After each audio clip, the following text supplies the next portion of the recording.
Innovadores al fin del mundo. Una conversación sobre emprendimiento, innovación y sostenibilidad junto a destacados invitados con experiencias que no te puedes perder. Innovadores al fin del mundo.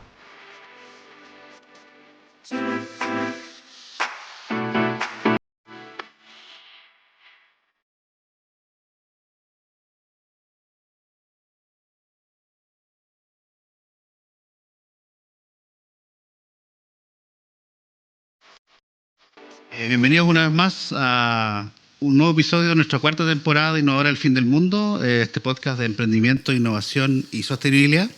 Este proyecto está apoyado por Corfo, Patagonia Startup, NB Producciones y el Lago Conquistador de Valdivia. Mi nombre es Ricardo Icarte y hoy estamos hablando de mejoramiento genético, cultivos resilientes, agricultura del futuro, y hoy día nos acompaña Francisca Castillo y Daniel Norero de Neocrop Technologies. Hoy día, con un rico cafecito de Fujit, disfrutando de un rico café con hongos. Así que le doy la bienvenida a Francisca y Dani. Tenía ganas de invitarlo hace bastante tiempo, así que coincidieron la agenda, así que bienvenidos al podcast. Muchas gracias, Ricardo. Estamos súper felices que estemos acá también en nuestro laboratorio grabando este video podcast. Sí, igualmente, muchas gracias. Al final se dio la oportunidad que habíamos estado conversando. Sí, estamos justamente, como dicen los chicos, estamos grabando aquí en los laboratorios de Neocrop, en las instalaciones donde desarrollan la tecnología que vamos a conocer. Vamos a partir, vamos a ponernos en materia para que la gente conozca acerca de ustedes y comencemos. ¿Qué cosa es Neocrop? ¿Qué hace hoy día Neocrop? Para poner en contextos, primero es importante recordar que todas nuestras semillas, ¿cierto?, agrícolas, todos los alimentos que provienen de plantas, han sido mejoradas genéticamente de alguna manera a lo largo de la historia, ¿ya? Desde que el ser humano empezó a seleccionar los alimentos y después a hacer cruces y selección, pudimos ir mejorando, y si tú comparas los ancestros de nuestro alimento, como vemos aquí estas semillas, no se parecen en nada. Entonces eso ha sido labor del ser humano. Estos procesos hoy día pueden demorar más de una década. Tener una semilla que sea más nutritiva, que sea más productiva o que resista las condiciones de sequía o las de calor, en proceso tradicional demora más de una década. Entonces, en Neocrop nosotros diseñamos una plataforma que nos permite acortar los tiempos de desarrollo de nuevas semillas mejoradas a un tiempo récord. Esto reduciéndolo a 1/3 del tiempo tradicional, para que lleguen a los agricultores y consumidores en menos tiempo. Excelente. Algo importante es entender que esto es mejoramiento genético, no es modificación. ¿Qué nos pueden decir al respecto? Porque es súper bueno educar también a la gente que a veces no es partidaria mucho de estas modificaciones, y en definitiva esto es una mejora que hoy día con temas de cambio climático es relevante que existan soluciones como la de ustedes. Sí, pues como bien decía la Fran, el ser humano ha estado haciendo mejoramiento de los alimentos desde que salimos de las cavernas, desde que estamos en el campo.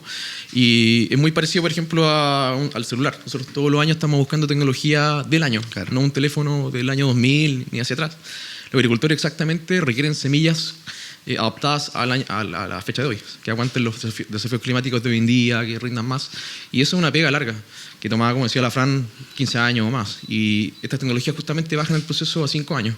Y ojo que nosotros trabajamos con edición del genoma, que es literalmente una tijera molecular con la que tú cortas el ADN de la planta.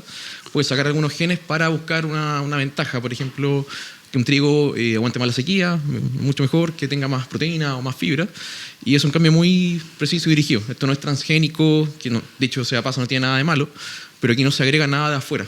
Muchas veces la gente confunde ese concepto de que hay transgenia, pero es algo muy natural, que es el CRISPR. Buenísimo, interesante. Y dentro de lo que están haciendo hoy día, o podríamos hablar incluso de lo que comenzaron a hacer, ¿cuál es el primer producto o dónde partieron haciendo este mejoramiento? Sí, pues bueno, en el portafolio de productos de Neocrop, el primero con el que partimos fue en trigo, la especialidad de Francisca y el cultivo estrella que tenemos.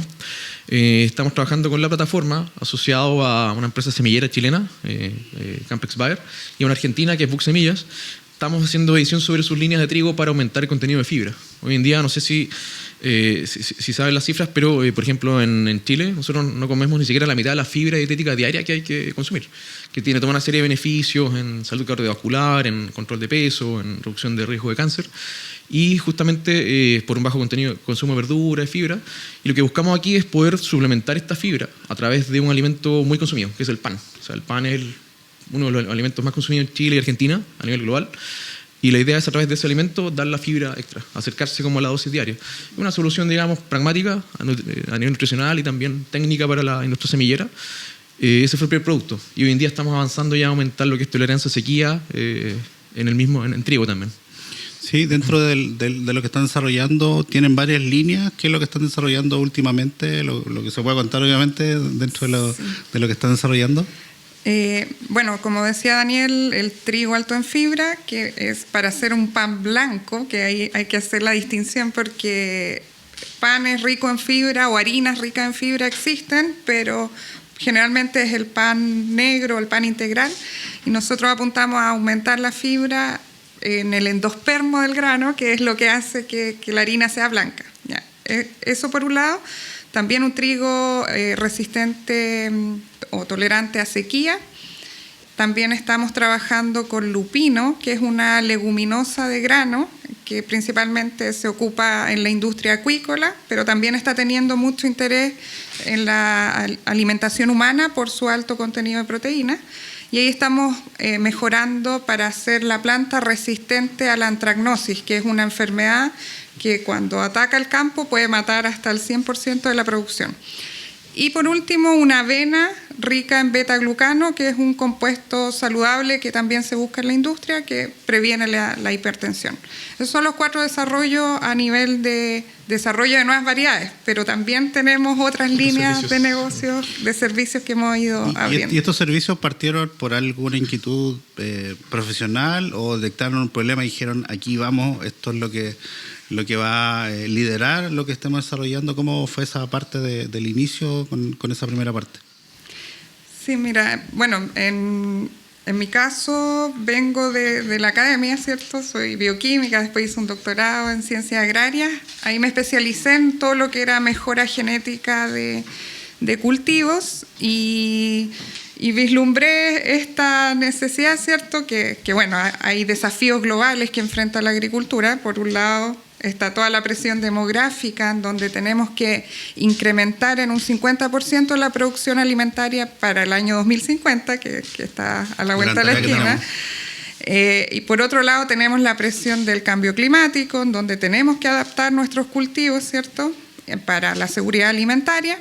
Y una presión fuerte también de los consumidores que demandan alimentos mucho más nutritivos.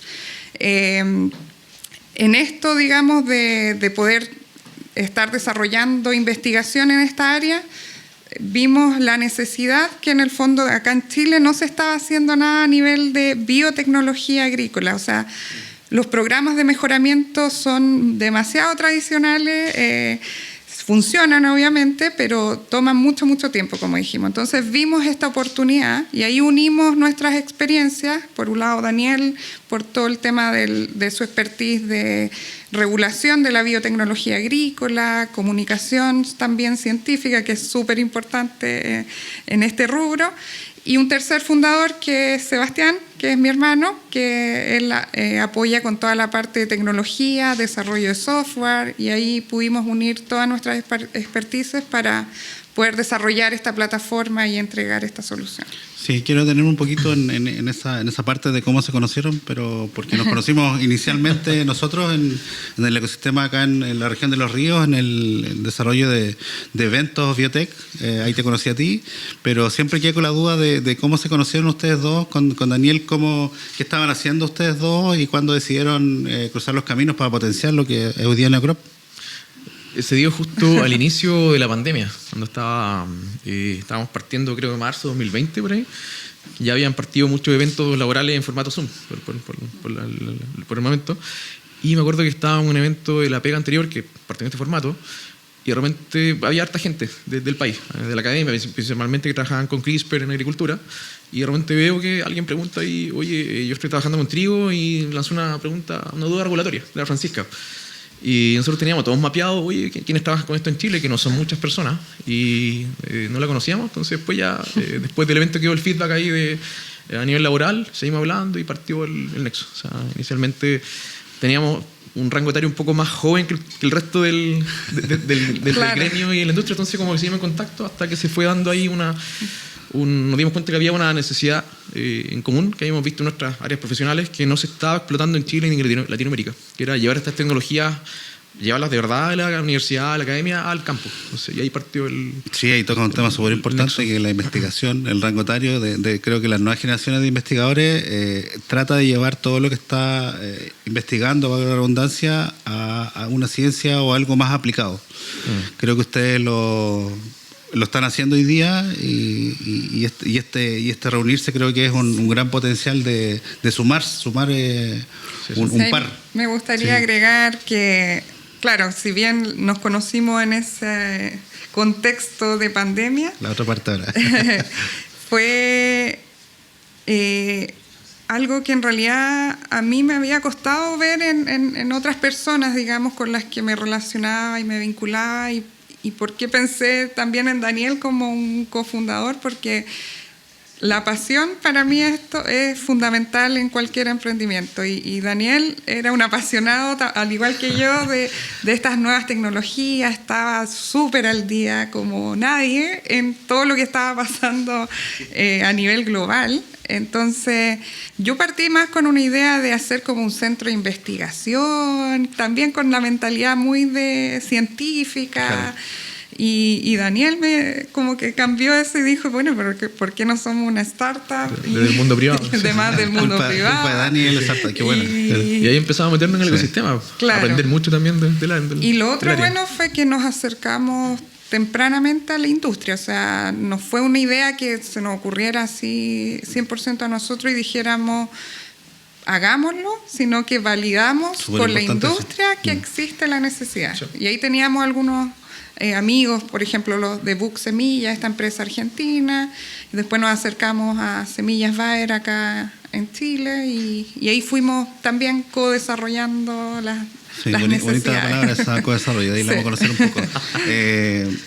Dani, tú que partiste con este foco más startup, ¿cómo pensabas que iba a ser ese arranque? Porque para ser startup primero hay que tener una solución, ya la tenían. ¿Cómo fueron esos primeros pasos ya considerándose startup? Ya, porque tiene una forma de ser, no es un centro de investigación, no es una investigación tradicional, sino que ya una startup tiene un propósito distinto, de escalar, digamos.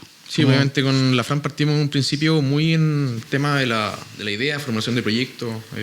Justo la pandemia nos dio como una especie de tiempo libre a harta gente, y lo ocupamos en ese delta, en empezar a formular proyectos, darle una vuelta, hablar con los partners, los asociados, clientes, y empezamos a ver cómo darle la forma. Y el primer punto inicial que nos permitió ya como dispararnos y dedicarnos full time a esto fue cuando nos adjudicamos un fondo ANIT, digamos, en el año 2021, sumado a capital que pusimos nosotros entre los socios, ya nos permitió partir en este mundo. Claro, como te contamos, somos del mundo más agrícola, de biología molecular, bioinformática, entonces tuvimos que igual ir aprendiendo ciertas habilidades más financieras que en el camino se fueron puliendo, y para lo que es todo el tema del levantamiento de capital.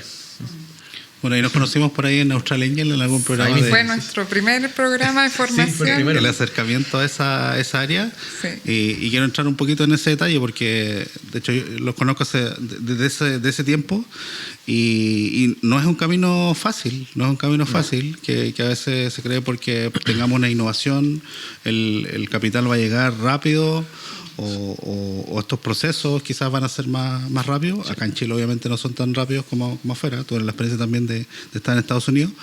Cuéntame un poquito cómo fue esa interna, porque la verdad es que no es siempre grato ese episodio, pero lo pudieron sortear a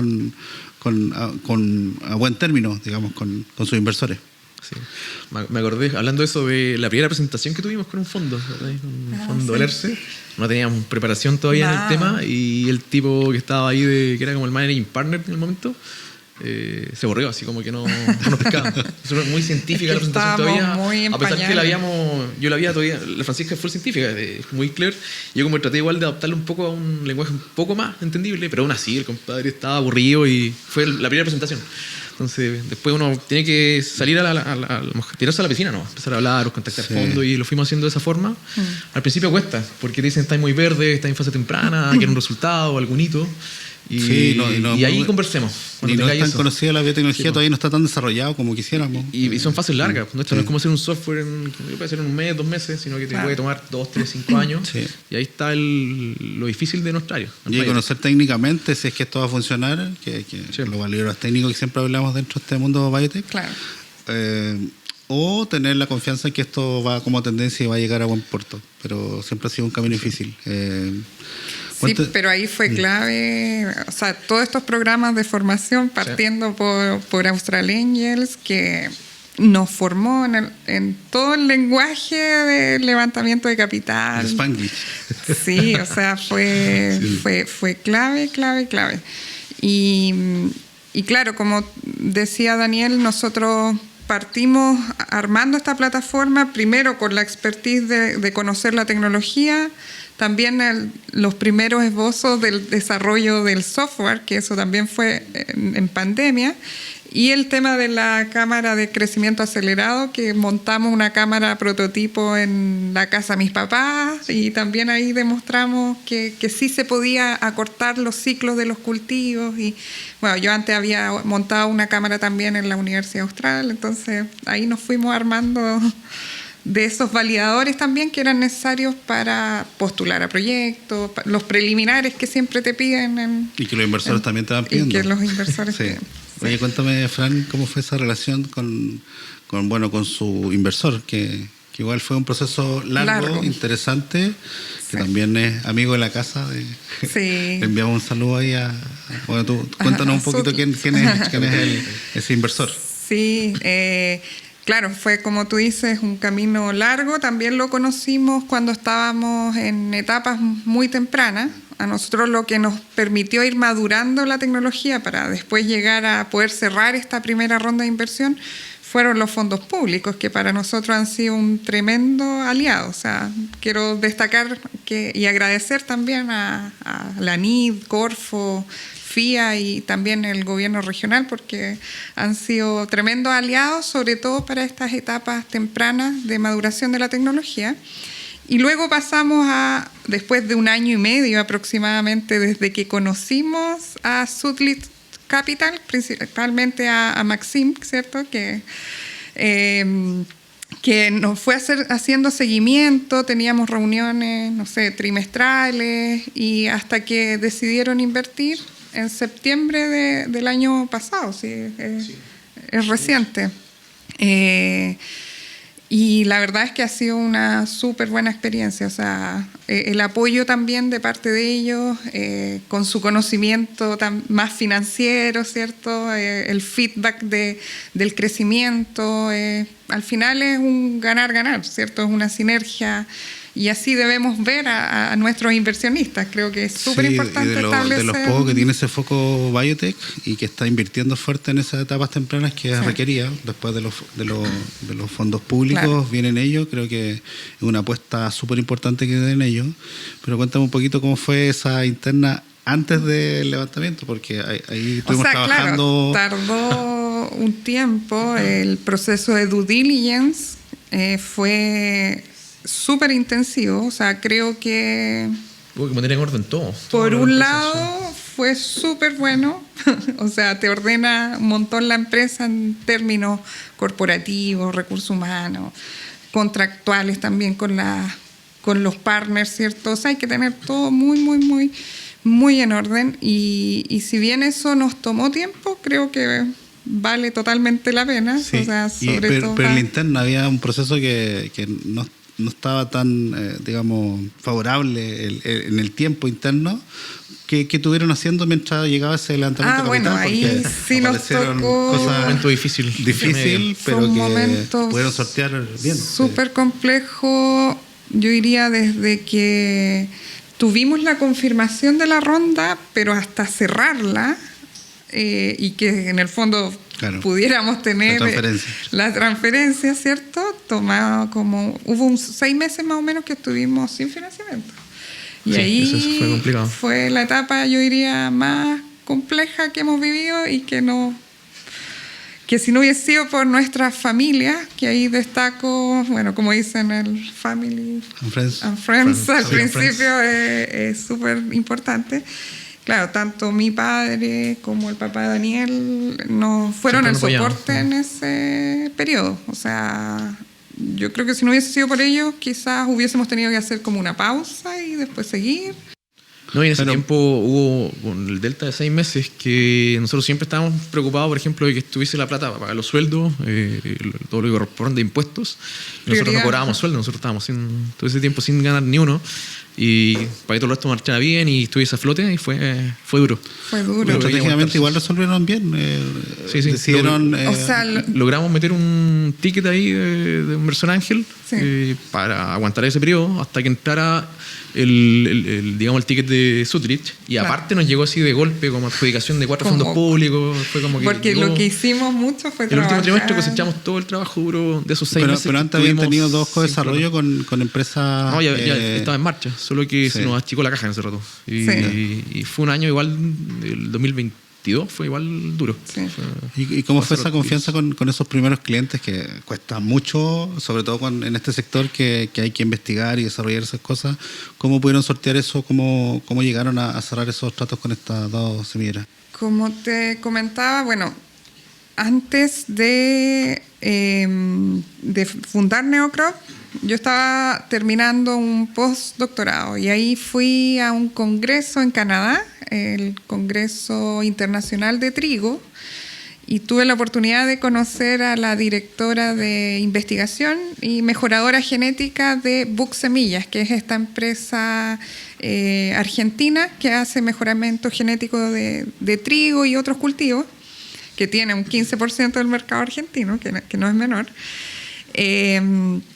Y ahí establecimos una cercanía, digamos, y una potencial ideas de colaboración, porque a ellos es muy tradicional su programa de mejoramiento, hacen algo de marcadores moleculares, pero y estaban muy interesados con estas nuevas tecnologías de edición genética, pero son una empresa familiar que no van a instalar las capacidades dentro de esa empresa. Entonces, continuamos en conversación y claro, para mí ese fue un momento en donde visualicé una oportunidad también.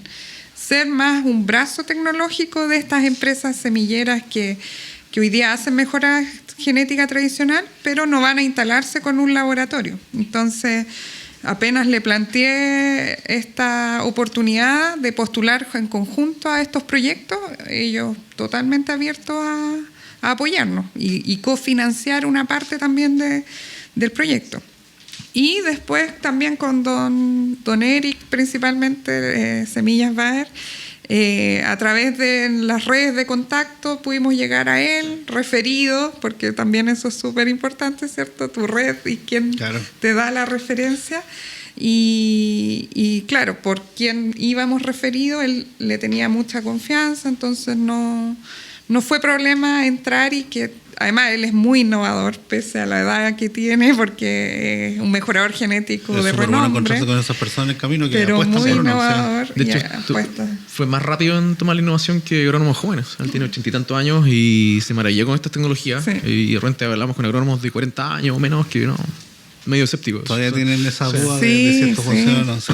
Así que él apostó por esto y también apoyando con cartas de apoyo y parte en cofinanciamiento financiero, digamos. Sí, bueno, esa parte es súper importante, que estén vendiendo y levantando capital, porque a veces el foco puede ser levantamiento de capital, pero en definitiva no hay que dejar de vender porque esa puerta de levantamiento puede ser larga y quizás una venta esté a puertas de poder ejecutarse. Así que es parte de lo que estamos haciendo ahora. De hecho, este año ya estamos más estabilizados en clientes a través de nuestras redes, de los eventos que hemos podido ver en público. Hemos hecho hartos nexos y estamos ahí avanzando con nuevas empresas.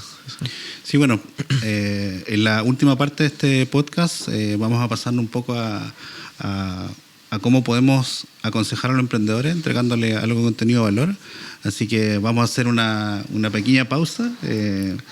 A quienes nos escuchan a través de Spotify y YouTube, los invitamos a que nos sigan en nuestras redes y en nuestras plataformas de Innovar al Fin del Mundo. Y retornamos con Francisca Castillo y Daniel Norero de Neocrop.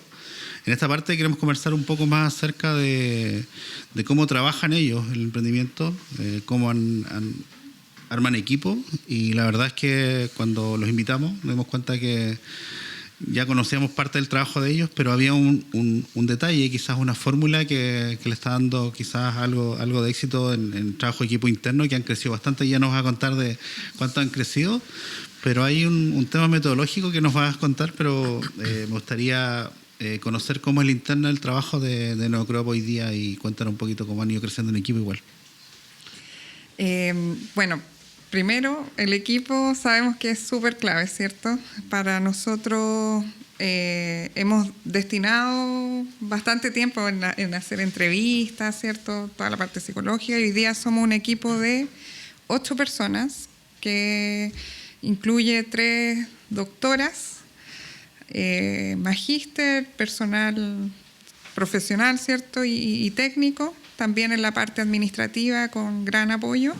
Y eso también contando tal vez un poco algunos servicios que subcontratamos, como la parte del CFO, toda la parte financiera, que es súper importante, los abogados, que para nosotros también igual han sido clave, trabajar con... Pero súper importante para la propiedad intelectual. Con el staff y todo el tema contractual, acuerdos comerciales, o sea, hay un montón de cosas y aristas que ven ellos. O sea, el equipo es grande.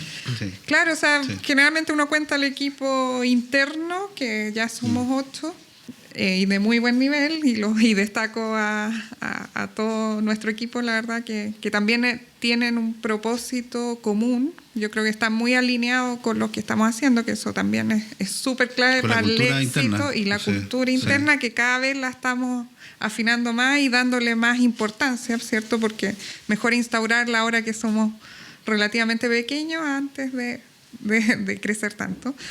Y bueno, algo que a nosotros nos marcó la diferencia en cuanto a nuestra organización es integrar en nuestra planificación lo que son las metodologías ágiles.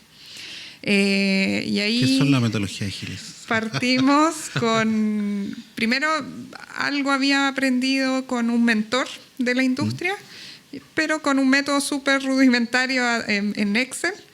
Y mi hermano, que también es fundador, ¿cierto?, que es Sebastián Castillo, él es Scrum Master, que es una metodología que usan mucho en el desarrollo de software, en donde van estableciendo ciertos hitos y ciclos de trabajo semanales o cada 2 semanas. Y para eso estamos usando un software también, una aplicación que es Jira, que nos permite ir planificando en estos ciclos de 2 semanas nuestras actividades, y eso vincularla a objetivos de desarrollo, ¿cierto? Y a un timeline que tenemos también por desarrollo, por cada proyecto, y asignar responsables del equipo, y que todos en el fondo estemos súper coordinados dentro de nuestro equipo de trabajo. O sea, y súper importante dentro del mundo de la startup biotech, que tiene que ver con que son procesos muy largos y las investigaciones también son muy largas. Entonces eso creo que aterriza y lo hace efectivo, y optimiza todos los ciclos y los tiempos para poder trabajar e ir a avanzar con objetivos claros. En nuestro caso, por ejemplo, la propuesta de valor de la empresa, que es el tiempo récord, es importante cumplir con los tiempos de entrega a los clientes, y justo estas tecnologías que usamos, claro, al principio cuesta quizás adoptarlas, a veces puede ser incómodo, porque viene de otra industria. O sea, el Seba, que había sido gerente en la industria del software, lo trajo a Biotech, pero sirvió harto porque te ordena, sabes cuál es tu productividad, saben que está tu socio fundador, en que está todo el equipo. Si tienes algún retraso o alguna duda, entre todos nos ayudamos. Entonces, por ejemplo, los fundadores tenemos reuniones todos los días, reportando qué hicimos ayer, qué vamos a hacer hoy día. Los chicos en el lab también, reuniones cortas, de 10 minutos o menos. Claro. Y nos mantiene al día en lo que vamos, y en las líneas también de proyectos. O sea, a veces son muchos proyectos para no diluirse y ver que estén todas las etapas, las fechas de entrega correspondientes. En el fondo tiene el fin de clarificar las actividades y desmenuzarlas, digamos, en lo más concreto que podamos, cosa de que nadie tenga bloqueos entre medios de qué es lo que hay que hacer, con qué seguir o cómo priorizar cuando hay un montón de actividades y proyectos andando. Entonces, eso nos permite ir avanzando de manera mucho más eficiente, productiva. Y también, claro, esas reuniones cortas de 10 minutos te permite desbloquear si tienes alguna duda o bueno, también estamos siempre presentes en caso de que se presenten. ¿Y cómo ven que ha resultado esta implementación de esta metodología? Porque no es habitual en el mundo de biotech, que en definitiva son procesos largos, el antes y el después, de cuando fue creciendo el equipo, de cómo se va implementando. O sea, me imagino que el Scrum Master está ahí empujando eso, pero sí. ¿Cómo lo ven ustedes? Que ha resultado, obviamente que la parte inicial es súper complicada, la adopción de la metodología, pero me imagino que hoy día ya están viendo frutos. ¿Cómo se sienten cómodos con eso hoy día? Súper bien, sí. O sea, además mejoró muchísimo la comunicación interna del equipo, que eso a veces generaba ciertas descoordinaciones dentro del equipo. Por ejemplo, el equipo más científico que hace las transformaciones genéticas tiene que estar muy en contacto con el agrónomo que cuida las plantas, ¿cierto? Y que monitorea el estado en el que están las plantas y estar estas dos áreas muy en coordinación. Entonces, con esta metodología nos mantenemos todos muy, muy, muy al día y coordinados de lo que están pasando en las distintas áreas. Entonces, eso quizás antes generó ciertas descoordinaciones o retrasos también en ciertas actividades. Y hemos notado el cambio al implementar estas metodologías. Y para entender un poco en simple cómo funciona esta metodología ágil, ustedes van ordenando tareas, las ponen en ejercicio y después ya están listas, pasa alguna revisión, porque bien metodológico estos son pasos a seguir en definitiva en ciclos cortos. ¿Cómo lo van haciendo ustedes en estas reuniones de equipo?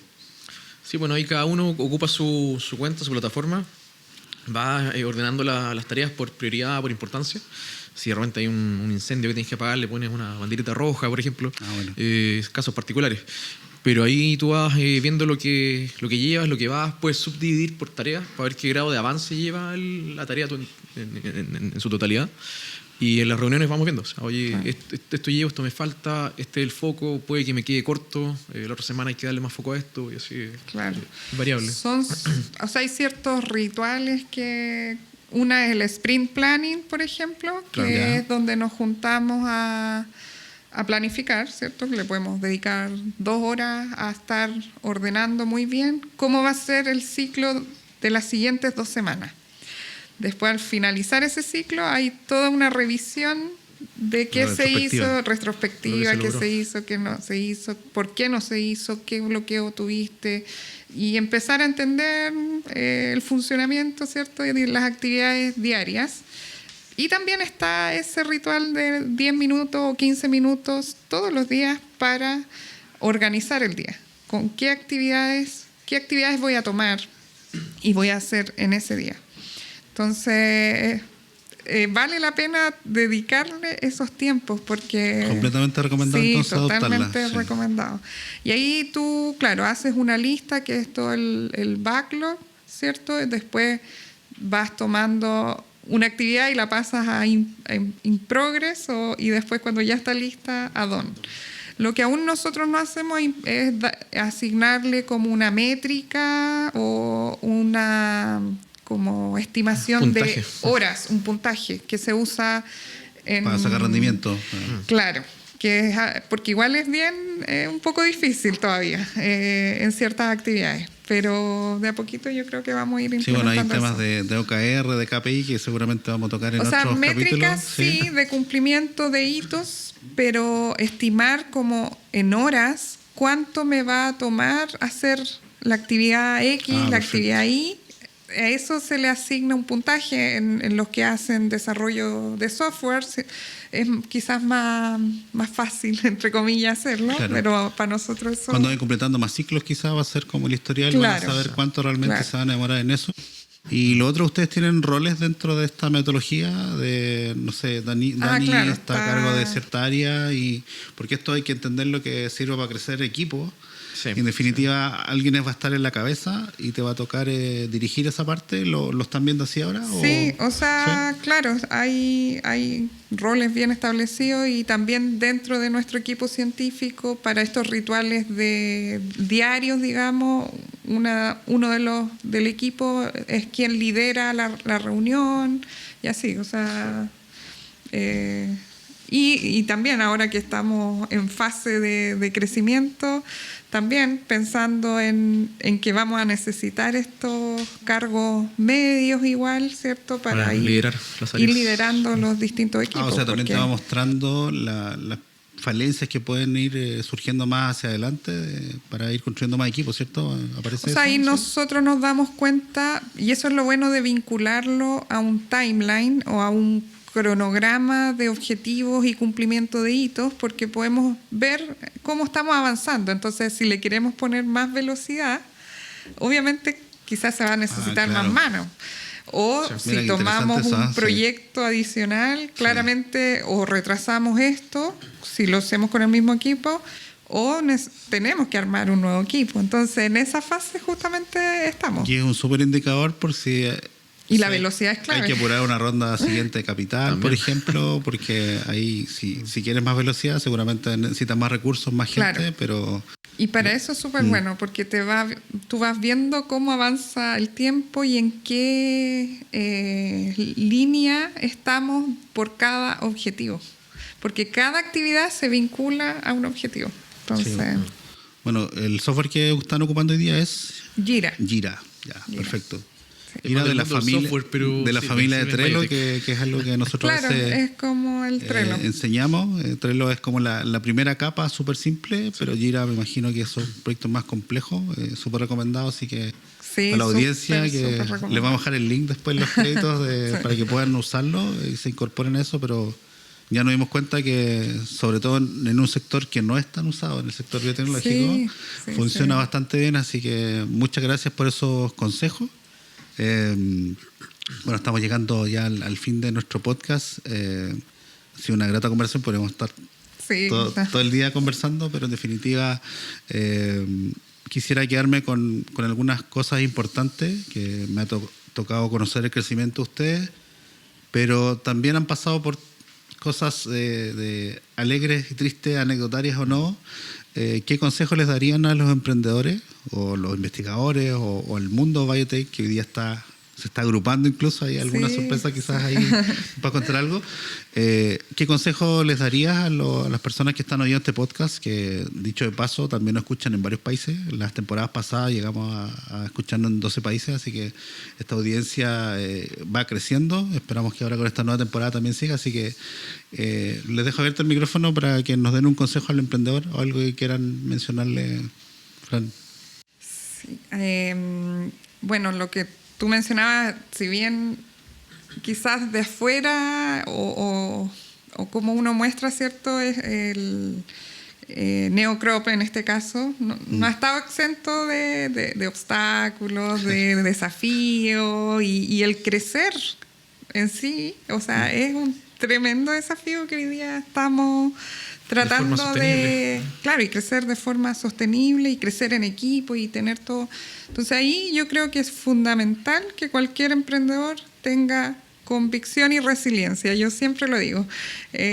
Son los dos ingredientes clave, y propósito también. Creo que son tres cosas que hay que tener como emprendedor para poder persistir, ¿cierto? Y seguir en el camino de buscar distintas vías y alternativas para llegar a tu propósito. O sea, es un camino diario. Es un camino diario. Y que está acompañado, y que no dejen de lado el tema del autoconocimiento, porque creo que emprender de por sí te lleva a un camino de autoconocimiento y de ir fortaleciendo algunas habilidades que son necesarias para este camino. Y te lleva a conocer tus límites, porque me imagino que uno sabe que tiene una formación y después el estrés o todos estos caminos que no son tan buenos te hacen decir, oye, yo fui capaz de hacer esto también, o Claro. aprender una nueva habilidad, Yo creo que ahí, una nueva herramienta. como sí. decimos, el ancho de banda emocional de un emprendedor tiene que ser... Y ahí yo conjugo el hecho de que Tremendo. es importante igual considerar equipos con habilidades diversas, o sea, no solo técnicas, sino que también blandas, y estamos relacionados al hecho de conocerse. O sea, Uf, todos eso tenemos es súper realmente una faceta muy buena en lo técnico, en lo blando, y otras muy malas, que tu socio founder puede tener lo que falta, y viceversa. Entonces, ese complemento es muy importante a la hora de tanto las negociaciones, de trabajar, conocerse bien, como decía la Fran, y de repente considerar tener founder que ojalá sean muy distintos a ti, pues te van a complementar en cosas que te van a faltar. Y la resiliencia, eso es clave. O sea, hay Sí, que, un buen chileno decir tener cuero chancho nomás. ¿No? Sí. Si tú no lo haces, nadie lo va a hacer. O sea, Sí. Y también del equipo, o sea, para nosotros ha sido clave igual, o qué miramos en las personas que hemos contratado, el tema valórico, o sea, más allá de la expertise técnica, ¿cierto?, que andamos buscando, la persona, o sea, es fundamental no caerse en sí, eso. está alineado con la misión y los Es valores. verdad, porque en de definitiva nosotros. es alguien que va a representar a la empresa en diferentes áreas, tanto internas como Y la afuera. dinámica, Sí, claro. o sea, y sabemos que el equipo es clave. Sí, Entonces, y lo que decías tú, Dani, de ser complementario, bueno, no sé si lo comentamos alguna vez cuando fueron a Estados Unidos, Fernando Franco, ahí de Campfire, y le mandamos un saludo ahí a Fernando. saludos. Nos comentaba que ustedes eran un complemento, que se potenciaban cuando estuvieron allá. Veía que ese trabajo conjunto, así como tú decías, esas diferencias que existen, permiten hacer uno más grande. Claro. Y yo creo que eso es súper difícil, la verdad, que lo que han logrado ustedes de compenetrarse, creo que es súper difícil, primero encontrar ese founder. Sí. Pero si ya lo tienes, hay que potenciarlo, y creo que justamente es esa diversidad, porque a veces estamos buscando que sean parecidos a uno, y la verdad es que Claro, no hay mucho ahí, Eso van a ir hacia un solo lado, así que creo que es súper valioso eso de ser complementarios, eso es súper valioso. ¿Hay algo que quieran contar que estén haciendo? ¿Hay algo que haya pasado en el ecosistema donde que vean que está creciendo el sector biotech?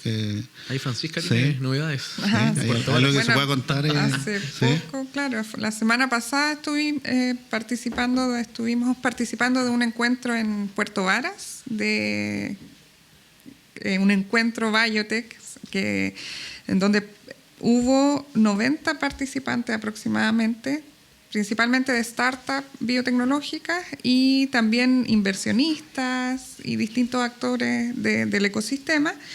Y el objetivo de eso era poder levantar los desafíos comunes, ¿cierto?, los propósitos comunes, y poder unirnos en alguna agrupación o gremio, que por ahora no se ha definido la estructura, pero al menos todos manifestamos una carta de intención, y se tomaron algunas primeras acciones, se hicieron mesas de trabajo en donde se pudieron concretar, digamos, en un listado de desafíos que son comunes. Entonces, está la energía y la motivación de hacer cosas en esta línea, y lo bueno es que también de parte de los inversionistas, entendiendo un poquito más de los tiempos, ¿cierto?, o apostando por esta industria que sabemos que puede ser clave para el futuro, ¿cierto? Y está creciendo mucho a nivel global y desde regiones que claro, éramos poquitos los representantes de regiones, porque atrajo empresas de todo Chile, o sea, hasta o del sur, digamos, porque habían algunas de Antofagasta, de Coquimbo. Así que estuvo muy, muy interesante, y va hacia allá, o sea... El sur liderando esa área biotech. Sí, en la región la tenemos presente, y que vamos a seguir empujando igual con ustedes, imagino que les siga yendo bien. Sí. Así que... Es bonito ver esa formación de polos, de ecosistema en el país. Pues. Y acá esperamos acá hay talento, levantar el de Valdivia. Hay capacidades, entonces... En esa tarea estamos estamos trabajando todos en conjunto como ecosistema también, así que para mí fue muy grato entrevistarlo. Yo conozco su historia, así que tenía ganas de compartirla, de esta conversación un poco más liviana y conocer detalles igual que no todos conocen muchas veces. Así que le doy las gracias por aceptar la invitación al podcast Innovar al Fin del Mundo. Ahí nos pueden seguir en redes, en Spotify, YouTube. Así que prontamente va a estar el capítulo. Así que agradecemos a Corfo, como los ha apoyado a ustedes, también apoya este tipo de iniciativas, Patagonia Startup, que represento ahí y que estamos empujando temas biotech, modelos que tenemos también como el co-desarrollo. NB Producciones, que hace posible que se realice este podcast, y el Lado Conquistador de Valdivia, que va a impulsar también que esto se difunda. Así que agradezco la participación de ustedes, agradecido de esta conversación. Así que nos vemos en un próximo episodio de Innovadores al Fin del Mundo. Buenísimo.